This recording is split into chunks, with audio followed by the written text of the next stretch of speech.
Xin chào các bạn. Chúng ta lại gặp nhau trong một câu chuyện đầy cảm xúc về cuộc đời, về những giá trị ẩn sâu mà đôi khi chúng ta vô tình lãng quên. Cuộc sống là một món quà, nhưng có bao giờ bạn tự hỏi liệu mình đang thực sự sống hay chỉ đơn thuần tồn tại? Câu chuyện hôm nay sẽ dẫn chúng ta qua những góc khuất của tâm hồn, nơi con người đối diện với nỗi đau cô đơn, sự mất mát và cả những giây phút lạc lối. Nhưng không chỉ dừng lại ở đó, câu chuyện cũng là hành trình tìm kiếm ánh sáng, khám phá ý nghĩa của yêu thương, sự tha thứ và quyết tâm vượt qua nghịch cảnh. Hãy cùng ngồi xuống, lắng nghe từng phân cảnh của câu chuyện này và thử nhìn lại chính cuộc đời mình. Biết đâu, qua những dòng cảm xúc và hình ảnh này, bạn sẽ tìm thấy điều gì thật quý giá cho chính mình. Nào, chúng ta cùng bắt đầu. Đã bao giờ chúng ta suy nghĩ về hai từ sống và tồn tại? Khi ta hiểu rõ nghĩa các từ này thì suy nghĩ ta sẽ khác. Sống là gì khi con người không biết yêu thương, không biết quý trọng những gì mình đang có? Sống là gì khi con người không có mục đích để cho mai sau? Sống là gì khi trở về ngôi nhà thân yêu mà chỉ cảm thấy cô đơn, oán trách số phận đã sinh ta ra, cho ta cái cuộc sống nghiệt ngã thế này? Như thế làm sao gọi là sống? Chỉ mới gọi là tồn tại. Tồn tại là khi con người chỉ biết giết thời gian vào những việc vô bổ, là khi không biết yêu thương một ai, chỉ ích kỷ và nghĩ cho riêng mình. Tồn tại là khi ta đã thất bại, đã rơi xuống vực thẳm mà không biết đứng lên làm lại từ đầu. Tồn tại là khi ta chỉ biết im lặng mà nhìn người khác quay lưng đi, là không biết tha thứ cho ai đó bằng tình yêu và lòng vị tha, mà chỉ biết oán trách người đó bằng lòng thù hận. Sống là đôi khi con người biết nhìn đời bằng màu hồng, pha lẫn một chút trắng đen.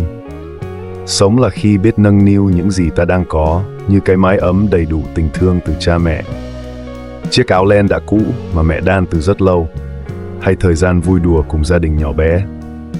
Sống là khi ta biết ngồi suy nghĩ về những gì mình đã và đang làm, biết dành thời gian chăm sóc bản thân, hay choàng tay ôm mẹ một cái, dù chỉ vài 3 phút, cũng đủ để thể hiện mọi sự quan tâm.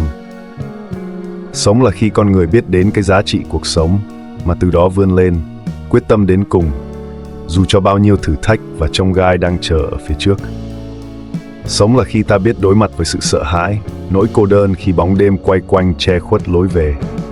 Sống là khi ta quyết tìm ra được cái chân lý mà ta đã đánh mất bấy lâu, là tìm lại con đường công lý bị tiền bạc và quyền lực che mờ mắt. Sống là khi dám thực hiện ước mơ cháy bỏng của mình mà không sợ bất cứ lời nói của ai. Sống là khi ta biết nhận phần khuyết điểm, lỗi sai của mình và phải có trách nhiệm với những việc mình làm mà không đẩy cho người khác. Sống là khi ta thất bại vẫn đứng lên làm lại từ đầu. Sống là biết tha thứ cho ai đó cũng chính là đang tha thứ cho chính mình.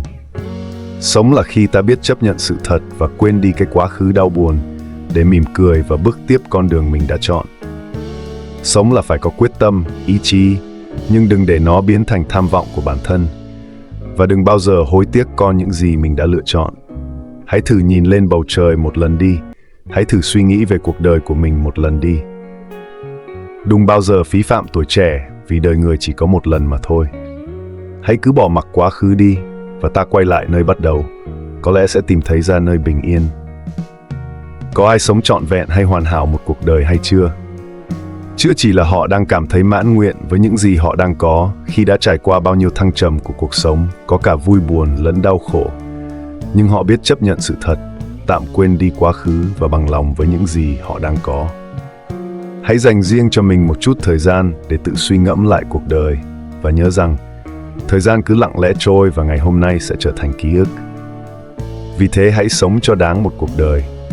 Hãy sống bằng tất cả tình yêu thương, lòng vị tha, sự nhẫn nại mà có rồi sẽ gặp được thành công.